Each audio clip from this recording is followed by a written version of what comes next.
فرشتوں کے حوالے سے عقائد و نظریات پیش کیے گئے ہیں کہ یہ اللہ تعالیٰ کی ایک ایسی مخلوق ہیں کہ جو عبادت کے لیے خاص ہیں اور ان سے گناہ نہیں ہو سکتا نا. لہٰذا یہ جو کئی فرشتوں کے قصہ ہاروت و ماروت کے بارے میں لوگوں کے اندر باتیں مشہور ہیں کہ انہوں نے ایک لڑکی کی محبت میں گرفتار ہو گئے پھر وہ الٹے لٹکا دیے گئے، یہ سب جو ہے وہ غلط ہے.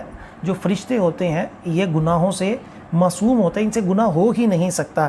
اسی طرح فرشتوں کی تعداد بھی بہت زیادہ ہے اور مشہور جو فرشتے ہیں جن کو رسول ملائکہ بھی کہا جاتا ہے وہ 4 ہیں: حضرت جبرائیل، میکائیل، اسرافیل اور عزرائیل. اور فرشتوں کی مختلف ڈیوٹیاں ہیں، جیسا کہ اس کے اندر لکھا ہوا ہے کہ کسی کا کام جو ہے وہ بارش برسانا ہے، کسی کا دشمنوں سے حفاظت ہے، کسی کا جو ہے وہ انبیاء علیہم السلام کی بارگاہ میں حاضر ہونا ہے، اسی طرح سلام پہنچانا ہے، یہ سارے ہیں. اور یہ بھی آخر میں لکھا ہوا ہے کہ فرشتوں کی توہین کرنا جو ہے یہ کفر ہے. تو ہمارے یہاں سٹیج ڈراموں کے اندر، اسی طرح لطیفوں کے اندر فرشتوں کا مذاق اڑایا جاتا ہے، ان کی توہین کی جاتی ہے. اور فرشتوں کو بعض دفعہ ایسا بھی کہا جاتا ہے کہ ملک الموت اس بندے کو تو مارنا ہی بھول چکے ہیں، اور وہ بوڑھا بھی بعض فخر سے کہہ رہا ہے کہ مجھے تو فرشتہ بھول ہی چکا ہے. حالانکہ ایسا کچھ نہیں. فرشتوں کو جو کام ہوتا ہے، جس طرح ہوتا ہے، انہوں نے ایگزیکٹ کرنا ہوتا ہے. قرآن پاک کی آیت کے مطابق اس کے اندر کوئی بھی وہ غلطی کر ہی نہیں سکتے.